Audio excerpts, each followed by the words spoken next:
열왕기상 19장 1절로 10절이라고 되어 있는데요.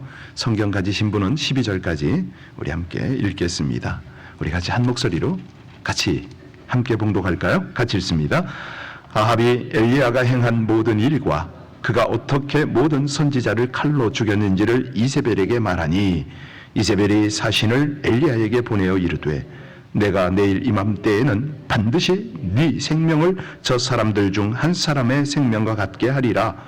그렇게 하지 아니하면 신들이 내게 벌 위에 벌을 내림이 마땅하니라 한지라. 그가 이 형편을 보고 일어나 자기의 생명을 위해 도망하여 유다에 속한 브엘셀바에 이르러 자기의 사환을 그곳에 머물게 하고, 자기 자신은 광야로 들어가 하룻길쯤 가서 한 로뎀 나무 아래에 앉아서 자기가 죽기를 원하여 이르되, 여호와여 넉넉하오니 지금 내 생명을 거두시옵소서. 나는 내 조상들보다 낫지 못하니이다 하고 로뎀 나무 아래에 누워 자더니, 천사가 그를 어루만지며 그에게 이르되 일어나서 먹으라 하는지라. 본즉 머리맡에 숯불에 구운 떡과 한 병 물이 있더라. 이에 먹고 마시고 다시 누웠더니 여호와의 천사가 또다시 와서 어루만지며 이르되 일어나 먹으라. 네가 갈 길을 다 가지 못할 하는지라. 이에 일어나 먹고 마시고 그 음식물의 힘을 의지하여 40주 40야를 가서 하나님의 산 호렙에 이르니라. 엘리야가 그곳 굴에 들어가 거기서 머물더니 여호와의 말씀이 그에게 임하여 이르시되, 엘리야야 네가 어찌하여 여기 있느냐? 그가 대답하되, 내가 만군의 하나님 여호와께 열심히 유별하오니 이는 이스라엘 자손이 주의 언약을 버리고 주의 제단을 헐며 칼로 주의 선지자들을 죽였음이며, 오직 남아 그들이 내 생명을 찾아 빼앗으려 하나이다. 여호와께서 이르시되 너는 나가서 여호와 앞에서 산에 서라 하시더니, 여호와께서 지나가시는데 여호와 앞에 크고 강한 바람이 산을 가르고 바위를 부수나 바람 가운데 여호와께서 계시지 아니하며, 바람 후에 지진이 있으나 지진 가운데에도 여호와께서 계시지 아니하며, 또 지진 후에 불이 있으나 불 가운데도 여호와께서 계시지 아니하더니 불 후에 세미한 소리가 있는지라. 아멘. 사실 오늘 어제 요즘에 우리가 이 읽는 열왕기상은 너무 익숙합니다. 참 많이 읽었고 또 재밌는 드라마틱한 그런 장면들이라 쉽게 잊혀지지가 않지요. 자, 그런데 오늘은 이 고통과 슬픔을 이기지 못해서 낙심천만한 방황자가 오늘 주제입니다. 사실 그가 엘리야죠. 우리가 알고 있는 엘리야는 어떤 사람입니까? 어제까지만 해도 그 이스라엘의 사악한 왕 아합의 폭정에 항거한 선지자, 위대하죠. 아니 어떻게 맨몸으로 혼자 왕 앞에 나가서 그럴 수가 있단 말입니까? 사실요, 오늘 본문을 보시면 아시겠지만 이 아합이란 왕은 이세벨에게 굉장히 조종을 당해요. 그 내용이 1절에 나오잖아요. 여하튼 간에 중요한 거는 이 이세벨이 파워가 있었나 보죠. 그 바알과 아세라 신상을 왕궁에 끌어들였잖아요. 그리고 이스라엘 백성들에게 우상 숭배를 강요를 했습니다.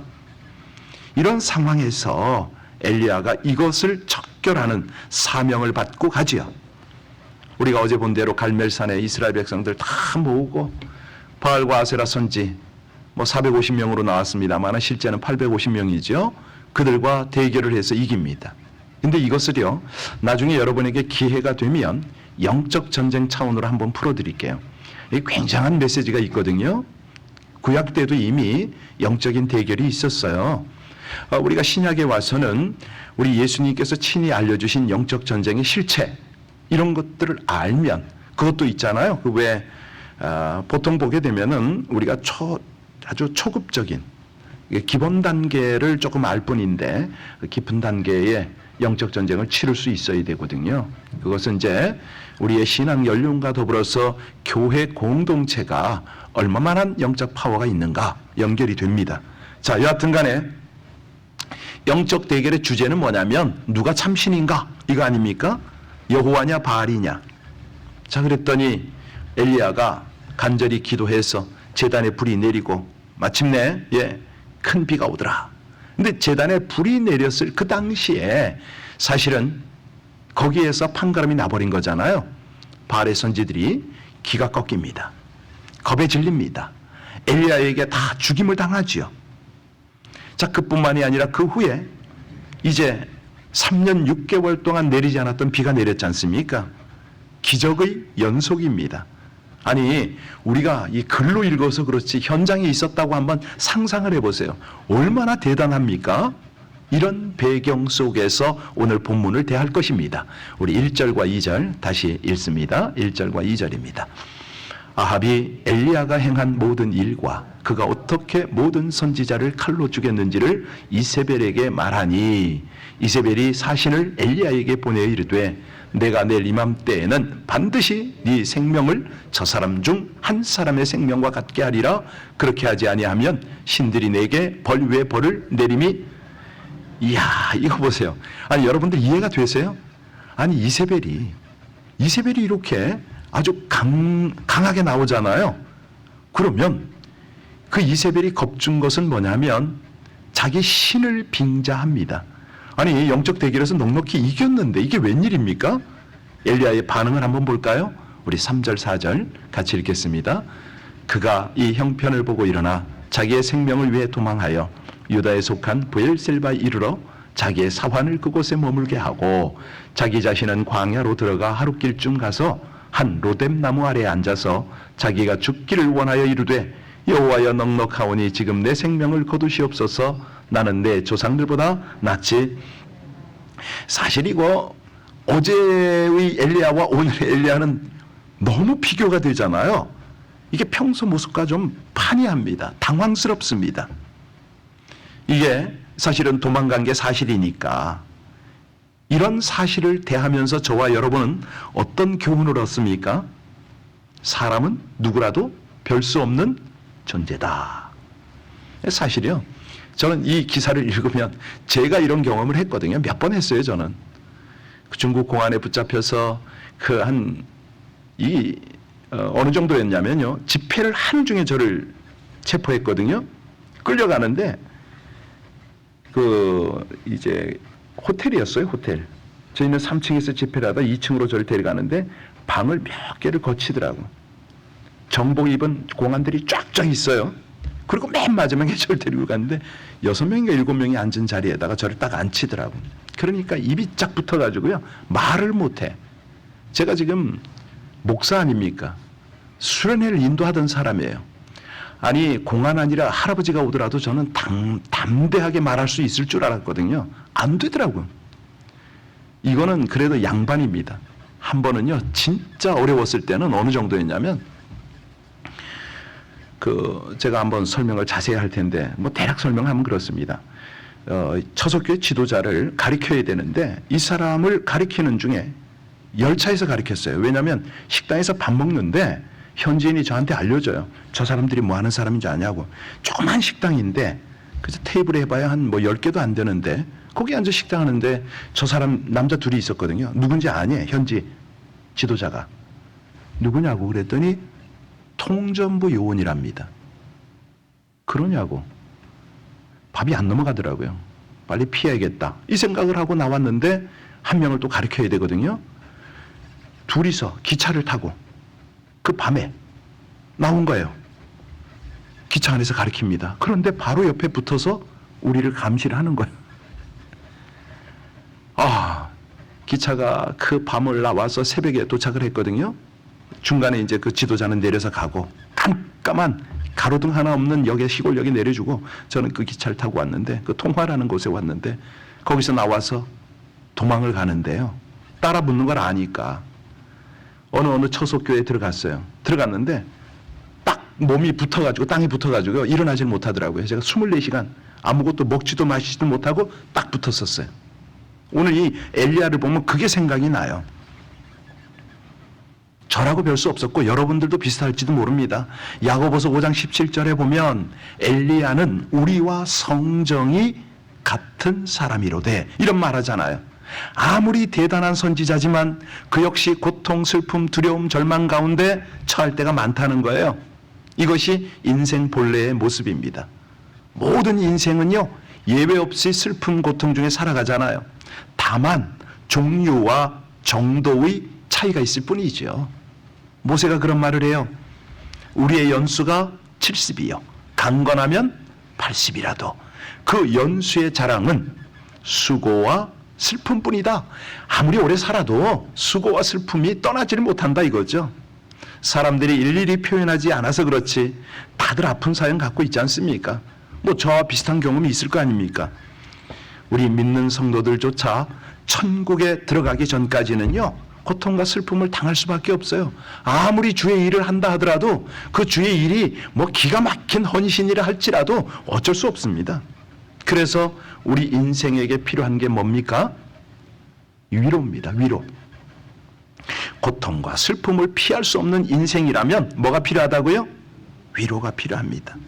그러니까 오늘 본문에 보면은 이 엘리야에게 꼭 필요한 게 있었으니 어떤 거죠? 위로. 누구의 위로? 하나님의 위로. 그리고 오늘 본문을 보면 됩니다. 그래서 그는 결국 위로를 받았고, 고통과 절망에서 벗어나서 다시 한번 재기하는 선지자가 될 수가 있었죠. 그런데요, 안타깝게도 많은 사람들이 하나님 주시는 참된 위로 대신에 세속적 위로를 받으려고 합니다. 어떻게 해요? 그래서 향락에 취하려고 그러고 사람들의 위로 뭐 이런 것들을 원하지요. 그런데요, 이런 것들은 사실은 어떤 마약과 같습니다. 그때뿐입니다. 잠시 잊어버리는 거에 불과해요. 마취에서 깨어나면 본격적 고통이 찾아오지 않아요. 고통과 슬픔이 사라지는 게 아니라 잠시 후에 더 크게 밀려옵니다. 그러면 또 그걸 잊으려고 또 향락을 추구하잖아요. 악순환이 이어지고 마침내 그 인생은 망가지게 되죠. 그래서요, 우리가 위로, 하나님의 참 위로, 이걸 가져야 되는데 오늘 이 위로가 어떻게 오고 우리는 어떻게 그것을 받을 수가 있는가, 이런 차원으로 오늘 한번 접근할 겁니다. 이 엘리야에게 찾아오신 하나님, 위로자이신 하나님, 우리 하나님을 이렇게 성경에서 보면 때때로 어미하신 분으로 오시잖아요. 그렇게 묘사가 돼요. 예를 들어서 심판주, 그래서 혼내고 책망하고 징벌하는 무서운 그런 하나님 연상하게 돼요. 물론 그런 면 있어요. 하지만요, 분명한 것은 그 이상으로 하나님의 부드러운 사랑, 그 모습이 있는 것이죠. 책망보다는 용서하시고 용납하고 위로해 주시는 하나님. 오늘 엘리야를 다루는 하나님 보세요.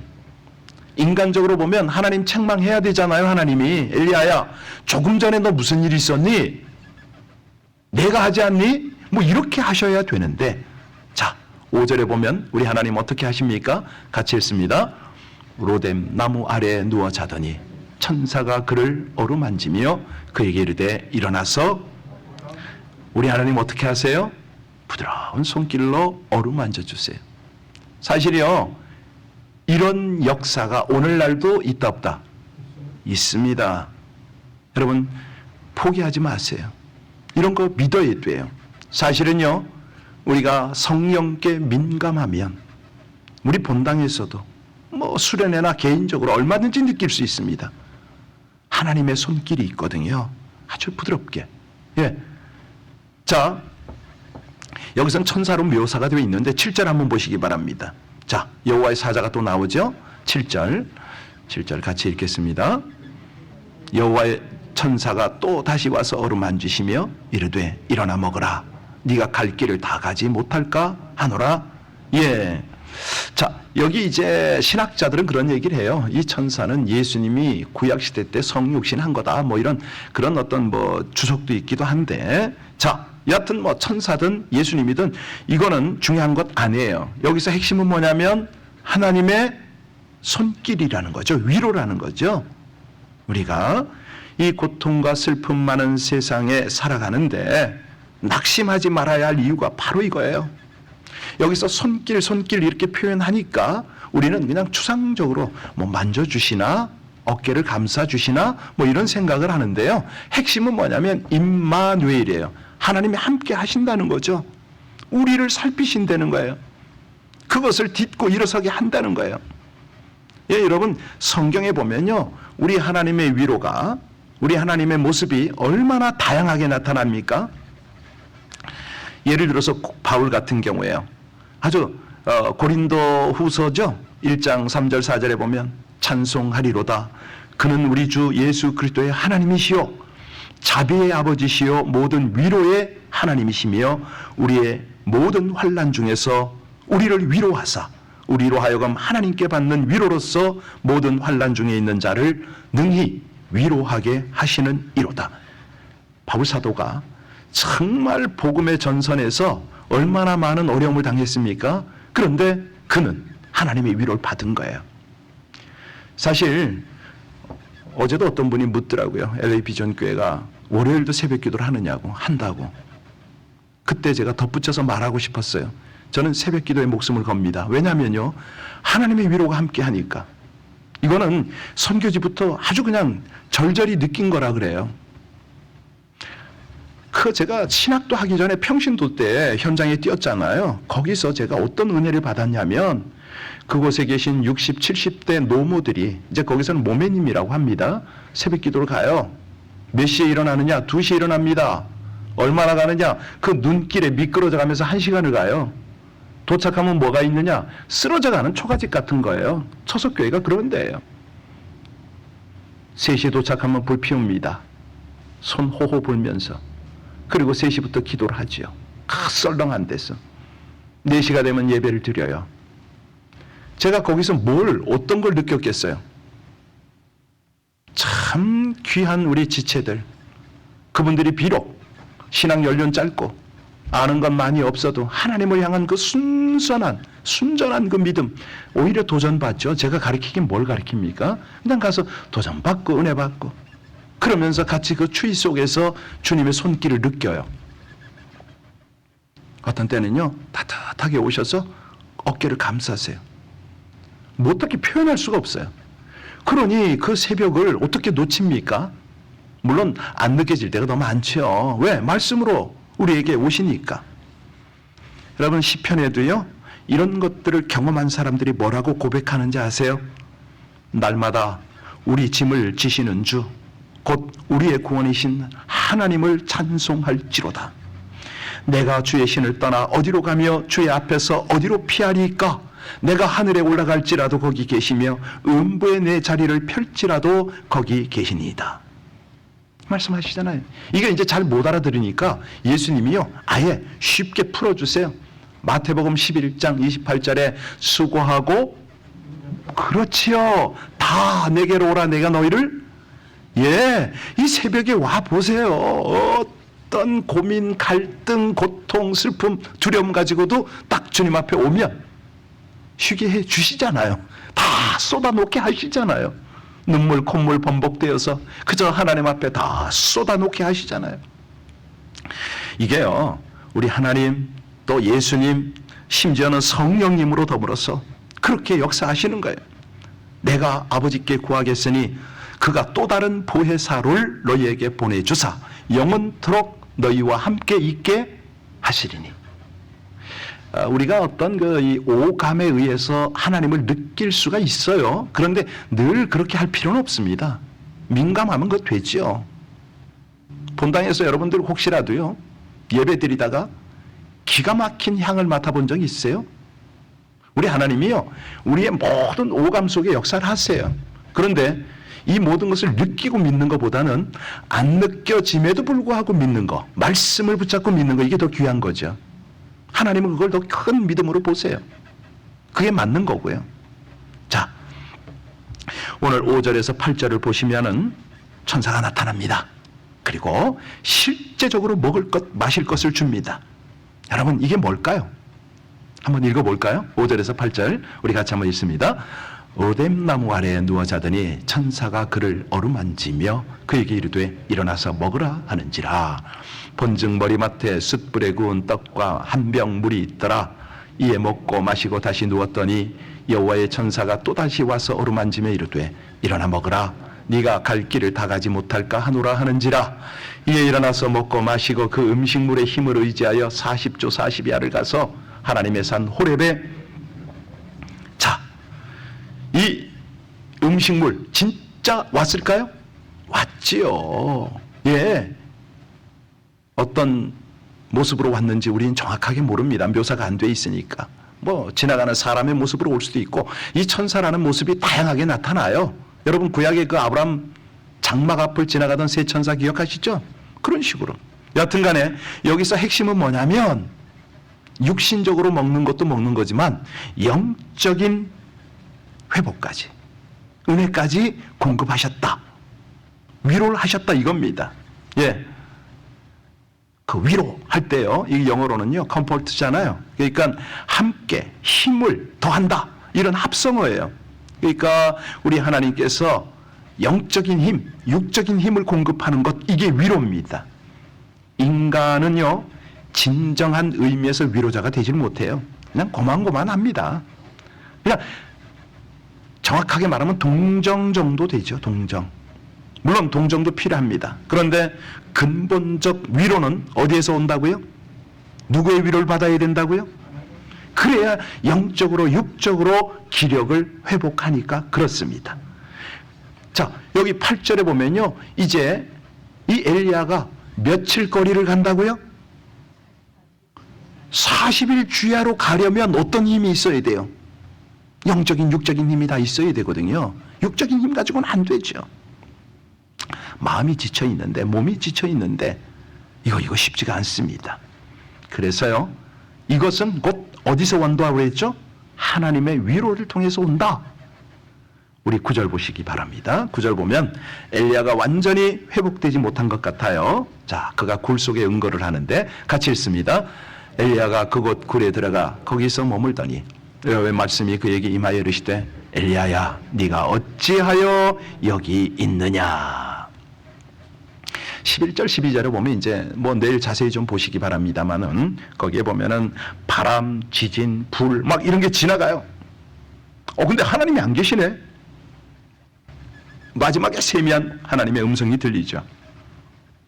이때 다시 한번 엘리야는 위로를 받게 됩니다. 이게 이제 어떤 그 결론을 맺어야 되냐면 내가 열심을 낼 때에 그게 오히려 상황이 악화가 될 때가 있어요.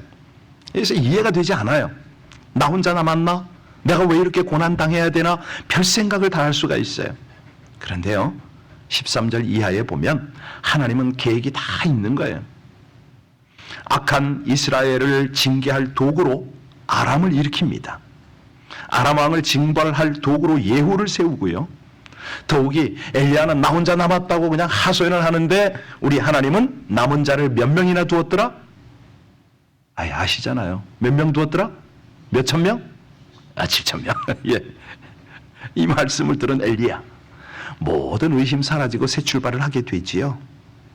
여러분 사람이 낙심하는 이유는 왜 낙심하죠? 하나님을 몰라서 스스로 오해해서. 그래서 여러분은 날마다 하나님의 말씀을 들어야 됩니다. 말씀을 들으면 이해가 돼요. 말씀을 들으면 위로가 돼요. 그래서 이 예배가 필요한 거예요. 사단은요 계속 우리가 실패할 때마다 너 끝장이야. 그런데 하나님은요 너 실패했니? 그 거울 삼아서 디딤돌 삼아 일어나라. 이 차이거든요. 예, 이게 영적으로 도약하는 비결 아닙니까? 혹시라도 살다가 슬픔과 고통이 찾아옵니까? 다른 데 찾지 마세요. 어디로 와라? 새벽 예배 와라. 말씀 들어라. 위로받아라. 예. 하나님의 손길을 의지해라. 마지막으로 우리 3절 읽고 마무리하겠습니다. 3절입니다. 3절에 보면 자, 같이 읽습니다. 그가 이 형편을 보고 일어나 자기의 생명을 위해 도망하여 유다에 속한 브엘셀바에 이르러 자기가 사환을 그곳에 자, 여기 보면요 하나님의 위로에서 벗어나지 않는 길이 나와요. 뭐냐면 하나님의 위로가 있음에도 불구하고 이를 모른 채 도망갔잖아요. 왜 그럴 수밖에 없었는가? 저가 무엇을 봤다고요? 그가 무엇을 봤어요? 형편을 보고. 시선이 문제입니다. 시선, 형편을 보니까 하나님을 바라봐야 하는데 형편과 조건을 바라보니까 두려움이 오고 낙심이 되고 그랬던 겁니다. 여러분, 이건요, 아무리 대단한 신앙, 저도 고백을 하잖아요. 그냥 공안들을 쳐다보고 그냥 쫓기는 그 열차 안에서 그냥 감시자를 보니까 제가 확 무너졌던 거죠. 하나님을 집중했더라면. 그러면요, 여호와를 앙망하는 자는 새 힘을 얻으리니 독수리의 날개치며 올라감 같을 것이요 다른 박질하여도 곤비치 아니하겠고 걸어가도 피곤치 아니하리로다. 아멘입니까? 아멘. 기도하시겠습니다. 깊은 절망 중에 위로하시는 하나님, 마음이 무너지고 절망으로 가득할 때에 오직 위로의 하나님을 바라보기를 소원합니다. 비록 혼자 남은 것 같은 곳에서도 하나님이 계시고 스스로 일어날 수 없을 것 같을 때에도 손을 내밀어 일으켜 주시고 그 모든 환경들을 디딤돌 삼게 하시는 우리 하나님이 계심을 알고 경험하고 위로를 얻고 또 달려가게 하여 주옵소서. 삶의 모든 기대와 소망을 완전하신 하나님께 두는 그 믿음을 더하여 주옵소서. 예수님 이름으로 기도하옵나이다. 아멘.